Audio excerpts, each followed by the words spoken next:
Welcome back to Wisdom for Your Day. The path for child stars is often a destructive one. For decades, early fame has followed a predictable cycle of burnout and public struggle. Yet Kenan Thompson managed to break that pattern, securing a record-breaking multi-decade run on live television. The foundation of that longevity was laid on the streets of Atlanta in the mid-1980s. Before the sketch comedy success, he was a young kid from Georgia sitting on a swing set, navigating the same formative years as anyone else.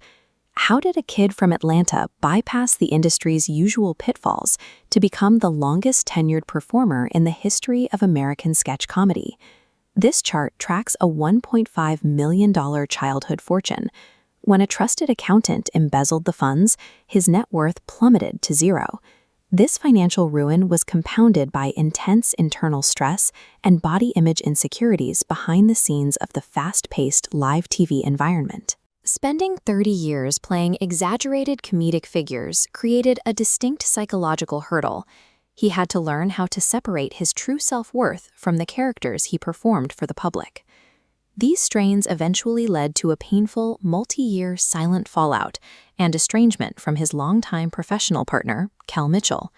This is the psychological trap of childhood fame. It forces a child to process immense rage, deep grief, and a total loss of trust before they have the emotional maturity to handle it. By the 1990s, he had entered adolescence and was working inside a high-volume production environment.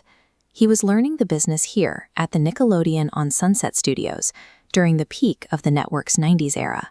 Instead of letting financial ruin break him, he channeled that panic into a hustle mindset.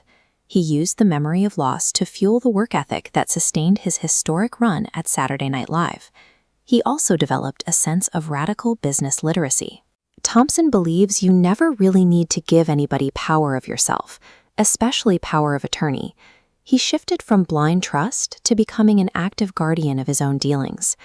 Resilience in this context is the deliberate conversion of past vulnerability into a rigorous, hands-on approach to business oversight and financial control. Internally, he treats personal humility as an anchor. This allows him to stay balanced despite decades of global celebrity status. On this stage, he avoids hogging the spotlight, opting instead for glue comedy. He uses interpersonal awareness and collaborative empathy to elevate his co-stars, so the entire cast succeeds. That same empathy drove his capacity for reconciliation. After learning about Kel Mitchell's past personal and mental health struggles, Thompson used his relationship management skills to successfully reconnect with his former partner. In the entertainment industry, empathy is a critical tool for survival. You don't manage a 20-season career without navigating complex professional relationships. In the present day, Thompson has transitioned into the role of a corporate leader. Away from his comedic personas, Thompson is a businessman focused on leveraging his early lessons to build up the next generation. Through his company, Artists for Artists, he champions creative ownership. He actively helps student creators protect their intellectual property and retain financial control over their careers. He also practices shared experience mentorship. By writing his memoir, he uses his past financial tragedies to provide actionable wisdom for young performers facing similar risks. He models corporate accountability by openly weathering high-profile civil investment lawsuits.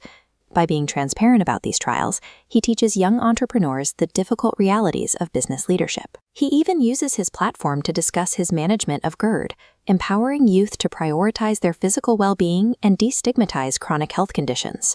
This is cyclical leadership.